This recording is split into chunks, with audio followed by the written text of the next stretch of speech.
नमस्कार मित्रांनो, जय जिजाऊ, जय शिवराय, जय शंभूराज.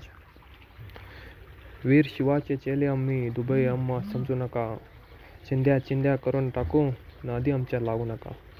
हिंदवी स्वराज्याचे संस्थापक आणि महाराष्ट्राचा मानबिंदू समजल्या जाणाऱ्या छत्रपती शिवरायांची महती सांगावी एवढी थोडीच.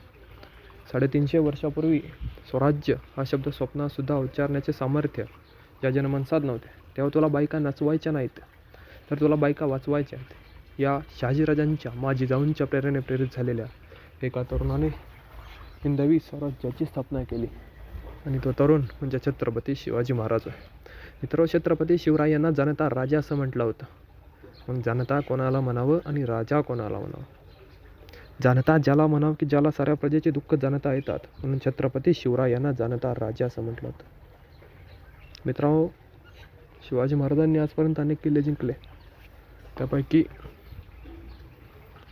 एक किल्ल्यांचा अभ्यास आपण करूया. आपण आज सर्वप्रथम पाहूया दुर्गेश्वर असलेला रायगडविषयी आपण माहिती पाहूया.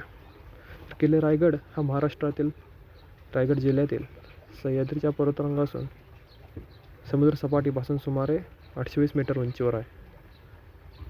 मराठी साम्राज्याच्या इतिहासामध्ये त्याची एक खास ओळख आहे. छत्रपती शिवरायांनी रायगडचे स्थान आणि त्याचे महत्त्व पाहून 16व्या शतकात याला आपली राजधानी बनवली. शिवराज्याभिषेक याच ठिकाणी झाला. इंग्रजांनी गड कब्जात घेतल्यानंतर त्याची नासधूस केली. रायगड या किल्ल्याचे प्राचीन नाव रायरी होते. युरोपचे लोक त्याला पूर्वेकडील जिब्रास्टर असे म्हणत. जिब्रास्टर हा आज जितका ठाणे आहे तितकाच मोठा. त्याचप्रमाणे रायगड अजिंक्य दुर्गम. 500 वर्षापूर्वी त्याच गडाचे स्वरूप नव्हते. तो नुसता एक डोंगर होता. तेव्हा त्यात रासीवटा व तनस अशी 2 नावे होती. त्याचा आकार, उंची व सभोवतालच्या दऱ्या यावरून त्यास नंदादीप असेही नाव पडले. निजामशाहीत रायगडचा उपयोग कैदी ठेवण्यापुरता होय. मोऱ्यांचा प्रमुख असलेला यशवंतराव मोरे जावळीहून जेव्हा पळून रायगडवर जाऊन राहिला, तर प्रतापराव मोरे विजापुराला पळाला.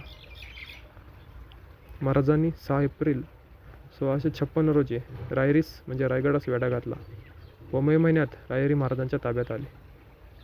तिथे असताना कल्याणचा सुभेदार मुल्ला अहमद खजिना घेऊन विजापूरकडे जेव्हा निघाल्याची माहिती जेव्हा महाराजांना समजली, तेव्हा तो खजिना लुटून महाराजांनी रायगडावर आणला आणि त्या खजिन्याचा उपयोग महाराजांनी किल्ला म्हणजे रायगड बनवण्यासाठी केला. याच दुर्गेश्वर असं असलेल्या रायगडास अनेक नावांनी संबोधले जाते. त्यापैकी काही नावे आपण पाहूया. 1 म्हणजे रायगड, 2 रायरी, 3 इस्लामगड, 4 नंदादीप, 5 जुम्रद्वीप, 6 तनस, 7 राशिवटा, 8 बदेनूर, 9 रायरी, 10 राजगिरी, 11 भिवगड, 12 रेड्डी, 13 शिवलंका, 14 राहीर, 15 पूर्वेकडील जिब्रास्टर. देवगिरीच्याहून दशगुणी 1.5 गाव उंच प्रशस्त जागा. पर्जन्य काही कड्यावरून अजिबात गवत उगवतही नाही. उभ्या कड्यावर पाखरू उतरायला जागा नाही. हे बघून महाराज खुशीने म्हणाले, तख्तास जागा हाच गड करावा. छत्रपती शिवाजी महाराजांच्या या शब्दाचा उल्लेख बखरीत आहे. रायगडचे स्थान लक्षात घेऊन या किल्ल्यावरच राजधानी बसवण्याचे महाराजांनी निश्चित केले. रायगडचे जुने नाव रायरी. रायगडचा विस्तार प्रचंड. तर रायगड हा समुद्र सपाटीपासून जवळपास 2900 फूट उंच आहे. रायगडाला सुमारे 1435 पायऱ्या आहेत. गडाच्या पश्चिमेकडे हिरकणी बुरुज, उत्तरेकडे टकमक टोक, तर श्री शिरकाई देवी मंदिर, तर मध्यभागी असलेला महाराजांचा पुतळा हे रायगडचे मुख्य आकर्षण आहे. शिर्के 5व्या शतकात रायगडचे स्वामी होते. त्याची आठवण देणारा गडस्वामीनी श्री शिरकाई देवीचे मंदिर गडावर आहे. लोकमान्य टिळकांच्या काळात मावंकर नावाच्या इंजिनियरने हे मंदिर बांधले होते. याच रायगडावर छत्रपती शिवाजी महाराजांचा शिवराज्याभिषेक पार पडला. शिवराज्याभिषेक हा रायगडाने अनुभवलेला सर्वश्रेष्ठ प्रसंग होता. महाराजांचा राज्याभिषेक म्हणजेच फक्त महाराष्ट्राचा नव्हे तर भारताच्या इतिहासातील एक लक्षणीय घटना होती. 19 मे 1674 रोजी राज्याभिषेकाच्या विधीपूर्वी महाराजांनी प्रतापगडामध्ये असलेल्या भवानी मातेचे दर्शन घेतले. 3 मन सोन्याचे म्हणजे 56,000 किमतीचे छत्र देवीला अर्पण केले. गडावरील राज्यसभेत 6 जून 1674 रोजी महाराजांनी आपला राज्याभिषेक करून घेतला. रायगडवर पाहण्यासारखी अनेक ठिकाणे आहेत. त्यातील महत्त्वाचं म्हणजे पाचडचा जिजाबाईंचा वाडा. उतरत्या वयात जिजाबाईंना गडावरील थंड हवा वारा मानवत नसे, म्हणून महाराजांनी त्यांच्यासाठी पाचडजवळ एक वाडा बांधून दिला. तोच हा मासाहेब जिजाऊंचा राहता वाडा. वाड्याची व्यवस्था ठेवण्यासाठी तसेच जिजाऊंना पाहण्यासाठी अनेक शिपायांची महाराजांनी व्यवस्था करून ठेवली. रायगडावर पाहण्यासारखे आणखीन एक महत्त्वाचे ठिकाण म्हणजे खुबलाडा बुरुज. गड चढू लागले म्हणजे एक बुरुजाचे ठिकाण दिसते, तोच हा सुप्रसिद्ध खुलबडा बुरुज. बुरुजाशेजारी एक दरवाजा होता, त्यात चिद दरवाजा म्हणत, पण हा दरवाजा आता पूर्णपणे उद्ध्वस्त झाला आहे. आणखीन एक ठिकाण तो म्हणजे नाना दरवाजा. या दरवाजाला नाणे दरवाजा असे म्हणतात. नाणे दरवाजा याचाच अर्थ लहान दरवाजा. इसवी सन 1674च्या मे महिन्यात राज्याभिषेकाच्या निमित्ताने इंग्रजांचा वकील हेनरी अलेक्झांडर याच दरवाजाने आला होता. या दरवाजाला 2 कमाने आहेत. दरवाजाच्या आतील बाजूस पारेकरांसाठी 2 लहान खोल्या आहेत, त्यास देवडा म्हणतात. मदार मोर्चा. जिथे दरवाजाने गेल्यावर नागमोडी वळणे घेत गेलेल्या रस्त्याने पुढे गेल्यावर एक सपाटी लागते. त्या मोकळ्या जागेच्या टोकाशी 2 पडक्या इमारती दिसतात. त्यापैकी एक पारेकरांची जागा असून दुसरे धान्याचे कोठार आहे. तिथून पुढे गेल्यावर लागतो तो महादरवाजा. महादरवाजाच्या बाहेरील अंगास दोन्ही बाजूस 2 सुंदर कमाकृती कोरल्या आहेत. दरवाजावर असणाऱ्या या 2 कमांचा अर्थ किल्ल्याच्या आत श्री आणि सरस्वती नांदत आहे. श्री आणि सरस्वती म्हणजेच विद्या व लक्ष्मी. महादरवाजाच्या 2 भव्य बुरुज असून एक 75 फूट तर दुसरा 65 फूट उंच आहे. तटबंदीमध्ये जी उतरती भोके ठेवलेली आहेत त्यात जंग्या म्हणतात. शत्रूवर मारा करण्यासाठी ही भोके ठेवलेली आहेत. चोरदिंडी. महादरवाजातून उजवीकडे टकमक टोकापर्यंत जी तटबंदी आहे त्यावरून चालत गेल्यावर जिथे ही तटबंदी संपते त्याच्या थोड्या अलीकडेच बुरुजात एक चोरदिंडी बांधलेली आहे. हत्ती तलाव. महादरवाजातून पुढे आल्यावर जो तलाव दिसतो तोच हत्ती तलाव. गंगासागर तलाव. हत्ती तलावातून जवळपास रायगड जिल्हा परिषदेच्या धर्मशाळेची जी इमारत आहे तिकडून दक्षिणेकडे अंदाजे 50-60 पावले चालत गेल्यावर जो तलाव लागतो तोच हा गंगासागर तलाव. महाराजांच्या राज्याभिषेकानंतर जे तीर्थ आणले होते ते तीर्थ या तलावात टाकले होते, म्हणून त्याचे गंगासागर असे नाव पडले. पालखी दरवाजा. स्तंभाच्या पश्चिमेस भिंत असलेल्या भागातून 31 पायऱ्या बांधलेल्या दिसतात. त्या चढून गेल्यावर जो दरवाजा लागतो तो पालखी दरवाजा. मेणा दरवाजा. पालखी दरवाजाने वर गेला की चढउतर असलेला एक सरळ मार्ग आपल्याला मेणा दरवाजापर्यंत घेऊन जातो. राजभवन. राणीवशाच्या समोर डाव्या हातास दासदासींच्या मकानांचे अवशेष दिसतात. या अवशेषांच्या मागे दुसरी जी समांतर भिंत आहे त्या भिंतीच्या मध्यभागी जो दरवाजा, तिथून बालेकिल्ल्याच्या अंतर्भागात प्रवेश केला की प्रशस्त चौथरा लागतो, तोच हे महाराजांचे राजभवन. राजभवनाचा चौथरा 86 फूट लांब तर 33 फूट रुंद आहे. रत्नशाळा. राजप्रसादाजवळील स्तंभाच्या पूर्वेकडे असलेल्या मोकळ्या जागेत एक तळघर आहे, तीच रत्नशाळा. हा खलबलखाना म्हणजेच गुप्त बोलणी करण्यासाठी केलेली खोली. राजसभा. महाराजांचा राज्याभिषेक जिथे झाला तीच ही राजसभा. राजसभा 220 फूट लांब तर 124 फूट रुंद आहे. येथेच पूर्वेकडे तोंड केलेली सिंहासनाची जागा आहे. तेथे 32 मणांचे सोन्याचे सिंहासन होते. सभासद बखर म्हणते, तख्त सुवर्णाचे 32 मणांचे सिद्ध करवले. नगारखाना.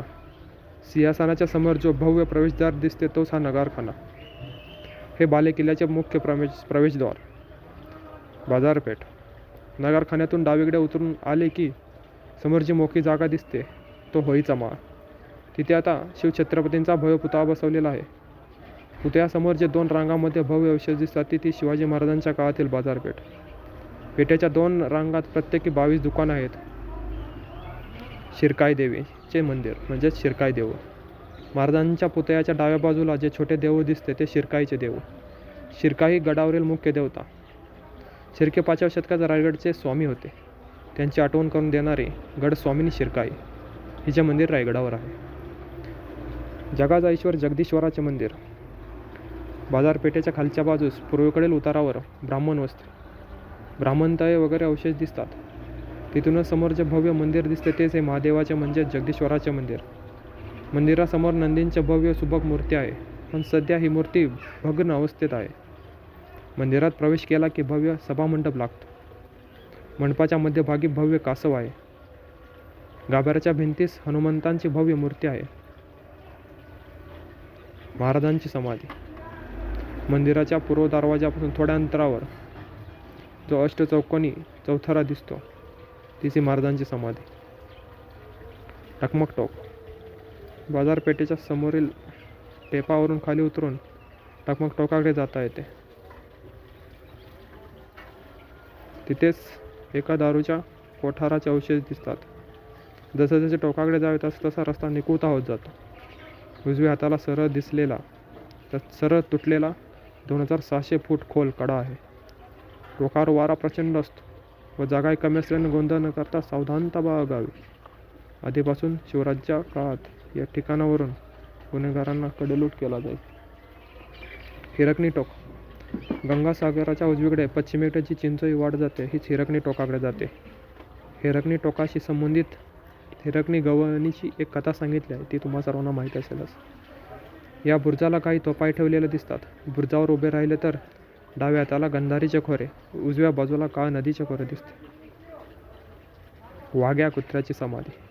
इतिहासात असे म्हटले जाते की शिवाजी महाराजांच्या अंत्यसंस्कार चालू होता तेव्हा शिवाजी महाराजांच्या वाघ्या नावाच्या कुत्र्याने त्या आगीत उडी घेतली होती. म्हणून आजही त्या वाघ्या कुत्र्याची समाधी तुम्हाला रायगडावर दिसते. रायगडावरील सर्वात महत्त्वाचं आकर्षण म्हणजे रायगडावरील अश्मयुगीन गुहा. पुण्याहून रायगडापर्यंत जाण्यासाठी थेट बस सेवा आहे. ही बस पुण्यातून भोरमार्गे वरंधा घाटातून माड मार्गे पाचाड गावातून रायगडच्या दोरवाटेच्या तळावरून पाचाड खिंडीत येते. येथून पाऊण तास होऊन अवघ्या 1435 पायऱ्या चढून गेले की रायगड माथा गाठता येतो. पण याच पाचाड खिंडीतून रायगडच्या विरुद्ध दिशेला अवघ्या 4-5 मिनिटाच्या चढणीवर एक गुहा दिसते. तिला म्हणतात वाघवीळ किंवा नाचन टेपाची गुहा. नवे ट्रेकर्स या गुहेत गन्स अँड पाचाड असे म्हणू लागले आहेत. जगातील इतर सर्व गुहांपेक्षा या गुहेची रचना पूर्ण वेगळी आहे. पाचाड खिंडीतून येथून चढून आले की गुहेचे एक तोंड दिसते.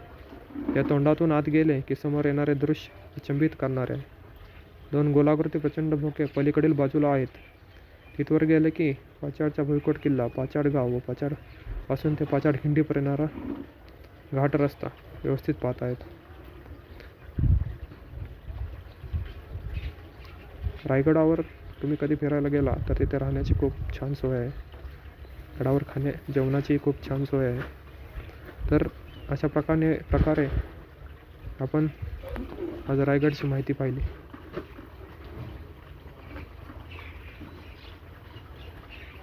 तर असे दुर्गेश्वर असलेल्या रायगडाविषयी तुम्हाला काही माहीत असेल तर नक्की कळवा. जय शिवराय, जय शंभूराज.